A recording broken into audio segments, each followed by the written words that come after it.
9 ವರ್ಷದ ಮೊದಲು ಇದೇ ಸಮಯ ಐ ವಾಸ್ ಸಫರಿಂಗ್ ಈ ಅಡಿಕ್ಷನ್ನಿಂದ 9 years ಬ್ಯಾಕ್. ಇದೇ ಸಮಯದಲ್ಲಿ ಬದುಕಬೇಕಾ ಸಾಯಬೇಕಾ, ಇದರಿಂದ ಹೇಗೆ ಹೊರಗೆ ಬರುವುದು ಚಾಯ್ಸ್ ಗೊತ್ತಾಗ್ತಿರ್ಲಿಲ್ಲ. ಯಾಕೆಂದರೆ ಈ ವಿಷಯ ನಿಮ್ಮ ಹತ್ರ ಯಾಕೆ ಹೇಳ್ತೇನೆ ಅಂದರೆ, ರೀಸೆಂಟ್ಲಿ ನಾನೊಬ್ಬರು ಸ್ಪಿರಿಚುವಲ್ ಗುರು ಒಂದು ವಿಡಿಯೋ ನೋಡಿದೆ. ಅವರು ಅದರಲ್ಲಿ ಹೇಳಿದರು, life is between B and D ಅಂತ. B stands for birth, D stand for death. In between it is C, the choice what you make. ಒಂದು 20 ವರ್ಷದ ಮೊದಲು ನಾನು ಕೂಡ ಒಂದು ರಾಂಗ್ ಚಾಯ್ಸ್ ಮಾಡಿದ್ದೆ. I chose wrong set of friends, I chose wrong habits. ಅದರಿಂದ ಒಂದು ದೊಡ್ಡ ಪ್ರೈಸ್ ಕಟ್ಟಲಿಕ್ಕೆ ಆಯಿತು ನನಗೆ. ಯಾಕೆಂದರೆ ಅಡಿಕ್ಷನ್ ಡಿಸ್ಟ್ರಾಯ್ಡ್ ಮೀ ಅಂತ ಹೇಳ್ಬೋದು. ನನಗೆ ಅಡಿಕ್ಷನ್ ನನ್ನ ಎಲ್ಲ ಜೀವನದ ಎಲ್ಲ ಏರಿಯಾಸ್ನಲ್ಲಿ ಪ್ರಾಬ್ಲಮ್ ಆಯಿತು. ನನ್ನ ಫ್ಯಾಮಿಲಿ ಆಗಿರ್ಬೋದು, ನನ್ನ ಎಜುಕೇಷನ್ ಆಗಿರ್ಬೋದು, ನನ್ನ ಕೆಲಸ, ನನ್ನ ಕೆರಿಯರ್, ನನ್ನ ಹೆಲ್ತ್. ನಿಜವಾಗಿ ಆ ಚಾಯ್ಸ್ ಮಾಡುವಾಗ ನನಗೆ ಅವೇರ್ ಇರಲಿಲ್ಲ. ಯಾಕೆಂದರೆ ನಾನು ಕೂಡ ಕಾಲೇಜ್ ಟೈಮ್ನಲ್ಲಿ ನನ್ನ ಸೀನಿಯರ್ಸ್ನವರು ಏನೋ ಒಂದು ಸಿಗರೆಟ್ಗೆ ತುಂಬಿಸಿದ್ದನ್ನು ನಾನು ನೋಡಿದೆ. ಒಂದು ರೀತಿಯ ಕುತೂಹಲ, ಒಂದು ಟ್ರೈ ಮಾಡಬೇಕು, ನೋಡಬೇಕು ಏನು ಮಾಡ್ತಿದ್ದಾರೆ. ಆ್ಯಂಡ್ ಪ್ಲಸ್ ಕಾಲೇಜ್ ಟೈಮ್ನಲ್ಲಿ, ನಮ್ಮ ಟೈಮ್ನಲ್ಲಿ ಹೇಗಿತ್ತಂದರೆ, ನಮ್ಮ SLC ನಮಗೆ ಯೂನಿಫಾರ್ಮ್ಸ್ ಇತ್ತು, ಅದರ ನಂತರ ಕಲರ್ ಡ್ರೆಸ್. ಸೊ ಒಂದು ನ್ಯೂ ಕೈಂಡ್ ಆಫ್ ಫ್ರೀಡಮ್ ಅಂತ ಹೇಳ್ಬೋದು. So I misuse that. ಯಾಕಂದರೆ ಕಾಲೇಜಿಗೆ ಸೇರುವಾಗ ಮನೆಯಲ್ಲಿ ಕಷ್ಟ ಇತ್ತು. ತುಂಬ ಒಂದು ಡ್ರೀಮ್ಸ್ ಇಟ್ಕೊಂಡು ಮನೆಯಲ್ಲಿ ಕೂಡ ತುಂಬ ಕಷ್ಟದಿಂದ ನನ್ನ ಫೀಸ್ ಕಟ್ಟಿ, ಅವರು ಕೂಡ, ನನ್ನ ಮನೆಯವರು ಕೂಡ ಒಂದು ಡ್ರೀಮ್ ಇಟ್ಟಿದ್ರು, ನನ್ನ ಮಗ ನಾಳೆ ಕಲಿತು ನಾಳೆ ಸಕ್ಸಸ್ ಆಗ್ತಾನೆ ಅಂತ. ನಾನು ಕೂಡ ಆ ಕಾಲೇಜಿಗೆ ಹೋಗುವಾಗ ಅದೇ ನನ್ನ ತಲೆಯಲ್ಲಿ ಇಟ್ಕೊಂಡು ಹೋದದ್ದು ಆ್ಯಕ್ಚುಲಿ.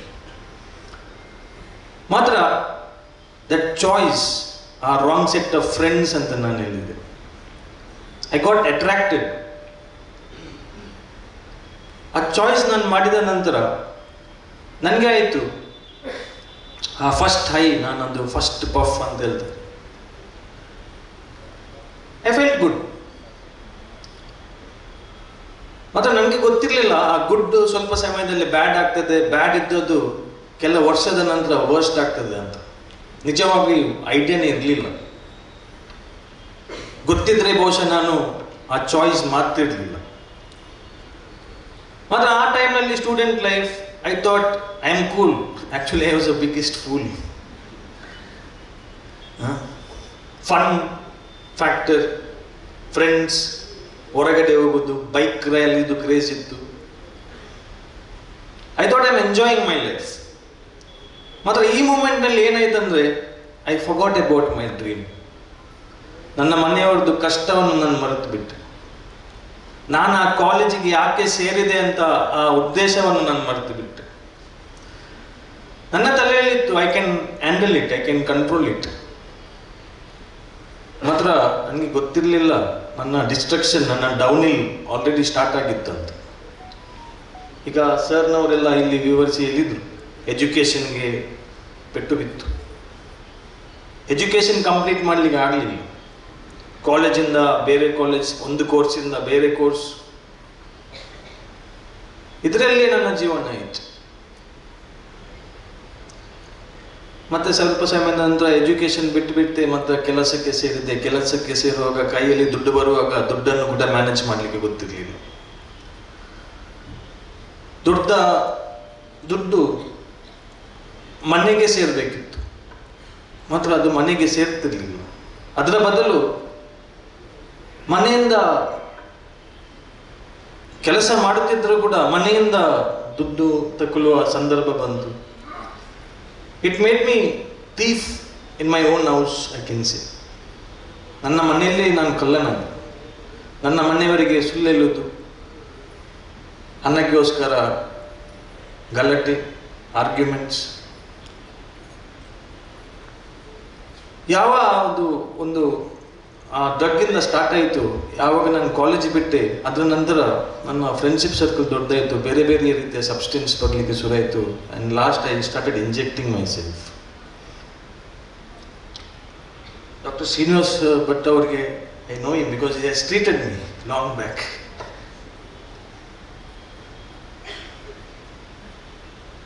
ಯಾಕಂದರೆ ನಾನು ನಿಮ್ಮ ಹತ್ರ ಇದನ್ನು ಯಾಕೆ ಶೇರ್ ಮಾಡ್ತಿದ್ದೇನೆ ಅಂದರೆ, ಸ್ಟೂಡೆಂಟ್ಸ್ ಇದ್ದಾರೆ ಇಲ್ಲಿ, ನೀವು ನಾನು ಮಾಡಿದ ಚಾಯ್ಸ್ ಮಾಡಬೇಡಿ. As I said, there was a huge price to pay. Still I am paying the price. ಇವತ್ತು ಕೂಡ ಹೆಲ್ತ್ ವೈಸ್ನಲ್ಲಿ ಇವತ್ತು ಕೂಡ ತುಂಬ ಸಮಸ್ಯೆ ಇದೆ. Actually I lost my golden years ಅಂತ ಹೇಳ್ಬೋದು. ಯಾಕಂದರೆ ಈ ಸ್ಟೂಡೆಂಟ್ಸ್ ಲೈಫ್ ಇದೊಂದು ಗೋಲ್ಡನ್ ಇಯರ್ ಏಜ್. ಯಾಕಂದರೆ this is the time where you put foundation for your future, ನಿಮ್ಮ ಕೆರಿಯರ್.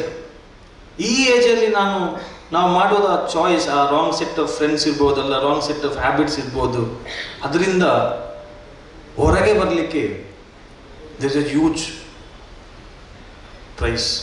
ಯಾಕೆಂದರೆ ನನ್ನೊಟ್ಟಿಗಿದ್ದವರು, ನನ್ನ ಸ್ನೇಹಿತರೆ, ಒಬ್ಬ ನನ್ನ ಫ್ರೆಂಡ್ ಇದ್ದ, ಹೂ ವಾಸ್ NCCದು best cadet, honourable president of India, ನಮ್ಮ ಲೇಟ್ ಅಬ್ದುಲ್ ಕಲಾಂ ಅವರು ಅವರಿಗೆ ಪ್ರಶಸ್ತಿ ಕೊಟ್ಟಿದ್ರು ಫಾರ್ ದ್ಯಾಟ್ NCC.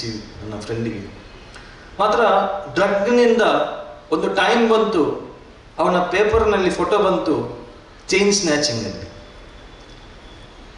ಆ ಲೆವೆಲ್ಲಿಗೆ ಮಾತ್ರ ಆ ಹುಡುಗ ಇವತ್ತಿಲ್ಲ. ನನ್ನ ಫ್ರೆಂಡ್ ಈ ಕಮಿಟೆಡ್ ಸುಸೈಡ್. ಇಂಥದ್ದು ನನ್ನ ಮುಂದೆ ಆಡ್ತಿತ್ತು, ನನ್ನ ಮನೆಯವರ ಕಣ್ಣೀರು ನನಗೆ ಕಾಣ್ತಿತ್ತು. ನನಗೆ ಇದರಿಂದ ಹೊರಗೆ ಬರಬೇಕಿತ್ತು. ಮಲ್ಟಿಪಲ್ ರಿಹ್ಯಾಬಿಲಿಟೇಷನ್ ಸೆಂಟರ್ಸ್ಗೆ ಅಡ್ಮಿಷನ್, ಹಾಸ್ಪಿಟಲೈಸೇಷನ್, ಒಳ್ಳೆ ವಿಚಾರ ಇತ್ತು ಬರಬೇಕಂತ. ಮಾತ್ರ ಇದು ನನ್ನನ್ನು ಏನು ಮಾಡಿತ್ತಂದ್ರೆ, ಈ ಡ್ರಗ್ಸ್ ನನ್ನದೊಂದು I was caught in the grip of addiction ಅಂತ ಹೇಳ್ಬೋದು.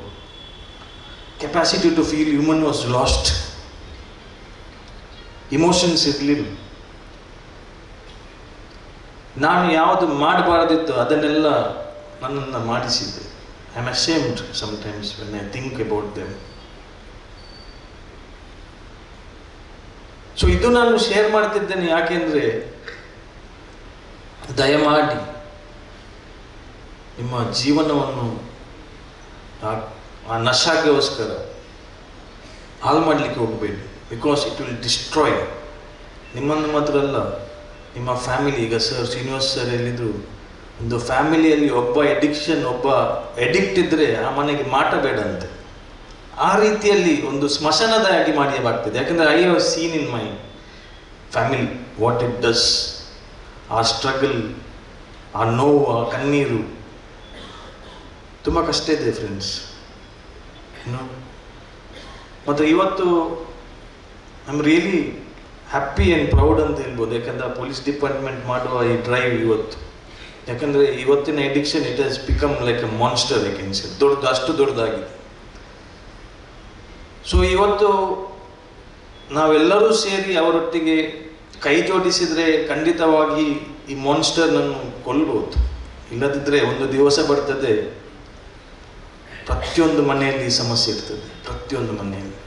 ಬಿಕಾಸ್ ಇಟ್ ಈಸ್ ಗ್ರೋನ್, ಅಷ್ಟು ದೊಡ್ಡದಾಗಿದೆ. ಸೊ ಆ ಸ್ಟ್ರಗಲ್, ಆ 17 years ಆಫ್ ಮೈ ಅಡಿಕ್ಷನ್ ತುಂಬ ಇತ್ತು. ಜಾಗ ಚೇಂಜ್ ಮಾಡಿದ್ದೆ, ಫ್ರೆಂಡ್ಸ್ ಚೇಂಜ್ ಮಾಡಿದ್ದೆ, ದೇಶ ಬಿಟ್ಟೆ ಹೊರಗಡೆ ಹೋದೆ. ಈಗಾದರೆ ಸರಿಯಾಗ್ಬೋದಂತ. ಮಾತ್ರ addiction is a illness, it's a disease. ಅಲ್ಲಿ ಕೂಡ ನನಗೆ ನಿಲ್ಲಿಕ್ಕಾಗಲಿಲ್ಲ. I had to come back. ತುಂಬ ಕಷ್ಟ ಇತ್ತು ಸ್ನೇಹಿತರೆ. ಸೊ ಇವತ್ತು ನಾನು ಇಲ್ಲಿ ಮುಂದೆ ಬಂದು ಮಾತಾಡೋದಕ್ಕೆ ಒಂದೇ ಕಾರಣ ಏನಂದರೆ, please say no to drugs. ಯಾರು ಆಫರ್ ಮಾಡ್ಬೋದು ಅಂಡ್ ಅನ್ಫಾರ್ಚುನೇಟ್ಲಿ ಇವತ್ತು ಎಂಟರ್ಟೈನ್ಮೆಂಟ್ ಇಂಡಸ್ಟ್ರಿ ಕೂಡ ಆ ರೀತಿಯಲ್ಲಿ ತೋರಿಸ್ತಾ ಇದ್ದಾರೆ. Maybe series what we see, Amazon Prime ಇರಲಿ, ನೆಟ್ಫ್ಲಿಕ್ಸ್ ಇರಲಿ, ಮಿರ್ಜಾಪುರ್, ಬ್ರೇಕಿಂಗ್ ಬ್ಯಾಡ್, ಆ ಸೀರೀಸ್ನಲ್ಲಿ ಏನಾಗ್ತಾ ಉಂಟು? The hero is drug peddlers, violence. So ಇದಕ್ಕೆ ಅಟ್ರಾಕ್ಟ್ ಆಗದೆ you think about your life, you think about the dream. ನಿಮ್ಮ ಫ್ಯಾಮಿಲಿ ಸ್ಯಾಕ್ರಿಫೈಸ್ ಮಾಡಿದ್ದನ್ನು ನೆನಪು ಮಾಡಿ. ಈ ಸೀರೀಸ್ನಲ್ಲಿ ಒಂದು ಶಾರ್ಟ್ ಬರಬೇಕಾದ್ರೆ ಅದನ್ನು 10-15 ಸರಿ ತೆಗಿತಾರೆ, ಆ ಪರ್ಫೆಕ್ಷನ್ ಬರಬೇಕಾದ್ರೆ. ಮಾತ್ರ ಲೈಫ್ನಲ್ಲಿ sometimes there is no second take. ಕೆಲವು ಮಾಡಿದ ಮಿಸ್ಟೇಕ್ಸ್ನು ಲೈಫ್ ಲಾಂಗ್ ನಾವು ಪೇ ಮಾಡಬೇಕಾಗ್ತದೆ. ಈ ಡ್ರಗ್ ಅಡಿಕ್ಷನ್ನಲ್ಲಿ I lost the valuable thing. Health ಅಲ್ಲ, ವೆಲ್ತ್ ಕೂಡ ಅಲ್ಲ, ಟೈಮ್. ಆ time is not gone come back. ಹೋಯ್ತದ್ದು. ನನ್ನ ಟೈಮ್ ಪ್ರೊಟೆಕ್ಟಿವ್ ಆಗಿರಬೇಕು, but I lost that time. ಇವತ್ತು ಎನಿಸುವಾಗ ಬೇಜಾರಾಗ್ತದೆ, ಏನು ಮಾಡಿದೆ, ಎಷ್ಟು ಆಪರ್ಚುನಿಟೀಸ್ ಇತ್ತು, ಎಷ್ಟು ಅವಕಾಶಗಳಿತ್ತು, ಎಷ್ಟು ಜನರು ಮುಂದೆ ಬಂದು ಬುದ್ಧಿಯಲ್ಲಿದ್ದರು, ಬೇಡ ಮಾರಾಯ ಮಾಡಬೇಡ, ಡೋಂಟ್ ಡೂ ಇಟ್, ಕೇಳಲಿಲ್ಲ. ಮಾತ್ರ ಟುಡೇ ಗಾಡ್ಸ್ ಗ್ರೇಸ್, ದೇವರದೇ, ಐ ಮೀನ್ ಸಿಂಗಲ್ ಪೀಸ್ ನಿಮ್ಮ ಮುಂದೆ ಇದ್ದೇನೆ. ಸೊ ಈ ಮೆಸೇಜನ್ನು ನಾನು ನಿಮ್ಗೆ ಕೊಡ್ತೇನೆ. ಆ ಮೆಸೇಜ್ ಒಂದು ಭರವಸೆಯ message. Recovery is possible, recovery ಆಗ್ತದೆ. ಇವತ್ತಿನ team breaking the chain, prevention, treatment and recovery for all.